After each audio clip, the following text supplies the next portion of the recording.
Hello বন্ধুরা, দেখতেই পেলে কীরকম বাজ পড়ছে, ঝড় বৃষ্টি হচ্ছে। অনেক দিন পর ঝড় বৃষ্টি হচ্ছে। যা গরম পড়েছিল, সত্যি একটু বৃষ্টির দরকার ছিল। যেহেতু বৃষ্টি পড়ছে তাই অন্তু বললো চল একটু ভালো কিছু খাওয়া যাক। আর আমাদের ভালো কিছু খাওয়া মানেই লুচি আর মাংস।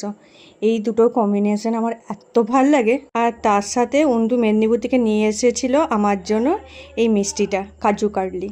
আমার দারুণ লাগে। তোমাদের কাদের কাদের এরকম কাজু কাটলি ভালো লাগে সেটা নিচে কমেন্ট করে জানো। আর তোমাদের লুচির সাথে কি ভালো লাগে সেটা নিচে কমেন্ট করে জানাতে একদম ভুলো না বন্ধুরা। চলো ভিডিওটা শেষ করি। ভিডিওটা ভালো লাগলে লাইক শেয়ার কমেন্ট করতে একদম ভুলো না বন্ধুরা। Thank you for watching guys, tata.